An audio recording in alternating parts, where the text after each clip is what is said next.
promesse de vie pour nous se livre à la mort.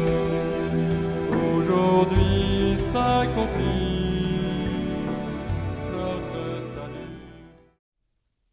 Lecture du livre des Nombres.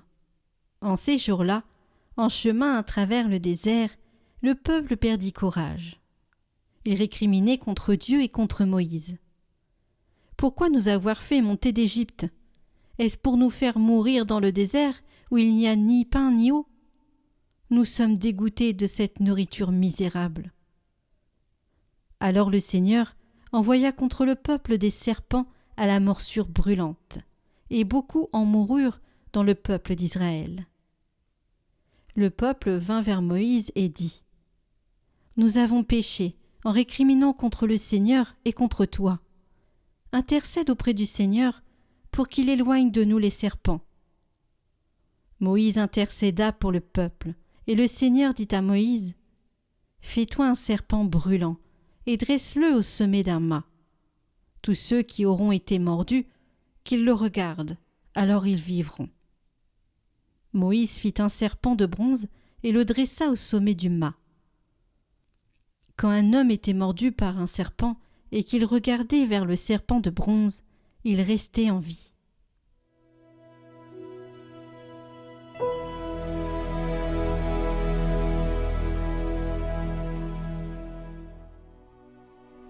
N'oubliez pas les exploits du Seigneur. Nous avons entendu et nous savons ce que nos pères nous ont raconté. Nous le redirons à l'âge qui vient, les titres de gloire du Seigneur. Quand Dieu les frappait, ils le cherchaient. Ils revenaient et se tournaient vers lui. Ils se souvenaient que Dieu est leur rocher, et le Dieu très haut, leur Rédempteur. Mais de leur bouche, ils le trompaient, de leur langue, ils lui mentaient. Leur cœur n'était pas constant envers lui. Ils n'étaient pas fidèles à son alliance. Et lui, miséricordieux, au lieu de détruire, il pardonnait.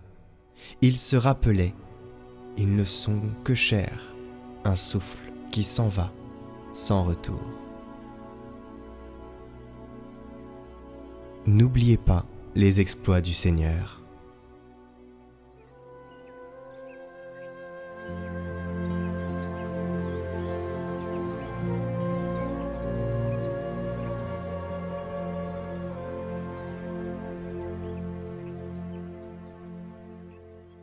Évangile de Jésus-Christ selon saint Jean. En ce temps-là, Jésus disait à Nicodème : « Nul n'est monté au ciel, sinon celui qui est descendu du ciel, le Fils de l'homme. De même que le serpent de bronze fut élevé par Moïse dans le désert, ainsi faut-il que le Fils de l'homme soit élevé, afin qu'en lui tout homme qui croit ait la vie éternelle. Car Dieu a tellement aimé le monde qu'il a donné son Fils unique, afin que quiconque croit en lui ne se perde pas, mais obtienne la vie éternelle. Car Dieu a envoyé son Fils dans le monde, non pas pour juger le monde, mais pour que, par lui, le monde soit sauvé. »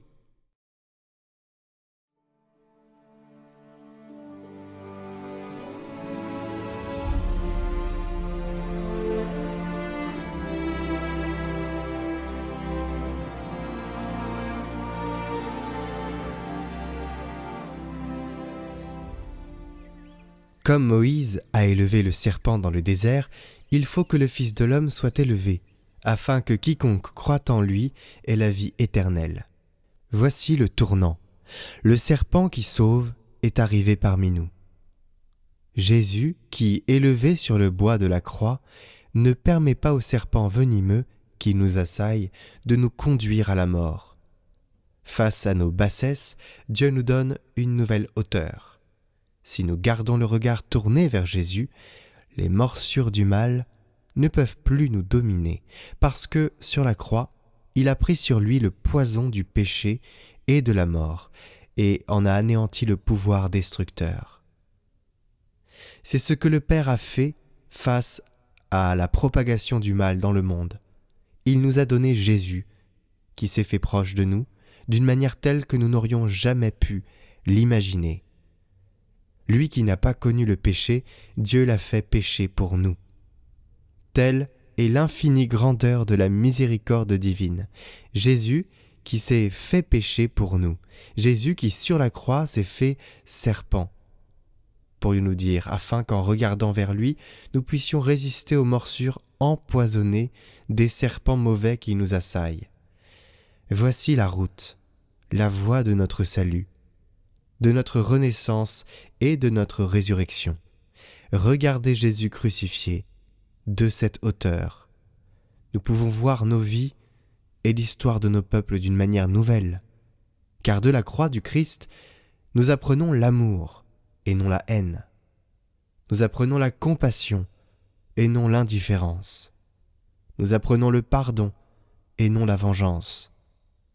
Les bras ouverts de Jésus sont l'étreinte de tendresse avec laquelle Dieu veut nous accueillir. Et il nous montre la fraternité que nous sommes appelés à vivre entre nous et avec tous.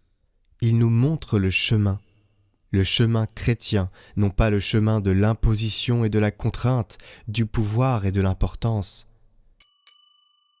Je voudrais, frères et sœurs, vous parler un peu, très courtement, du fait que le pape, dans ce commentaire, dit que Jésus est comme le serpent sur une croix.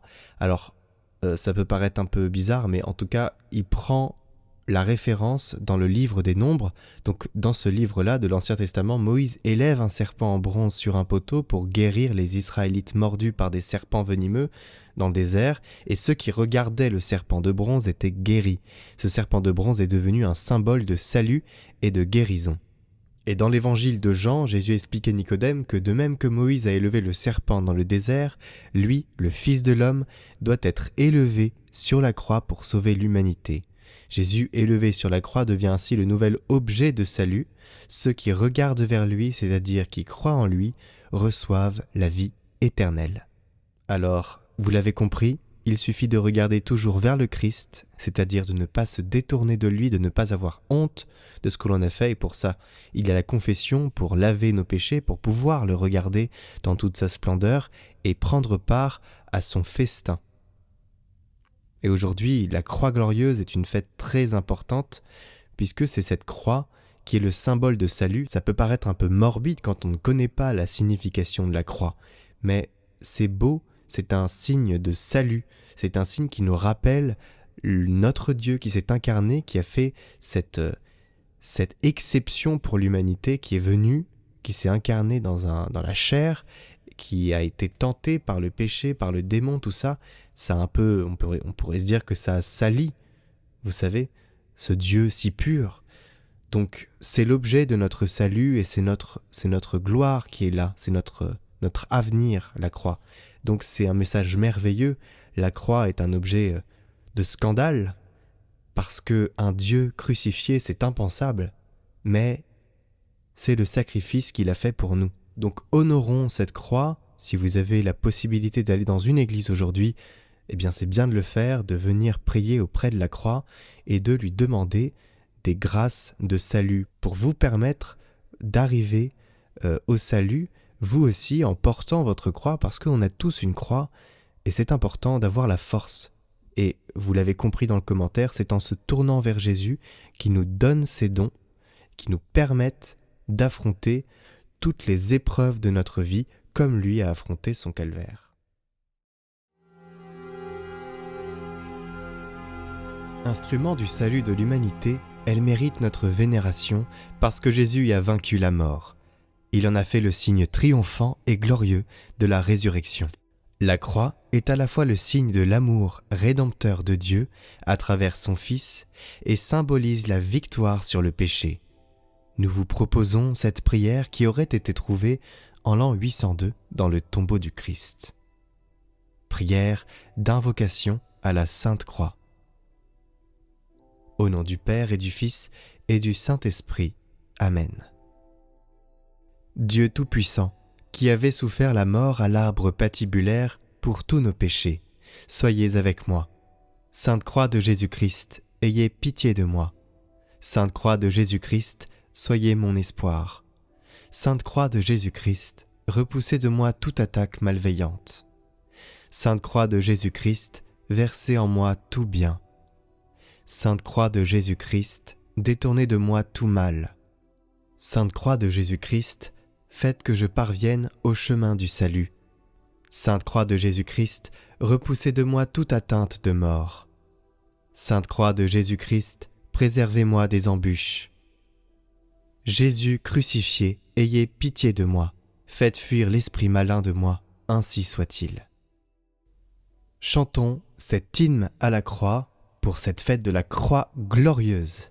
Nous te louons, nous t'adorons, de ta croix a jailli la joie dans le monde.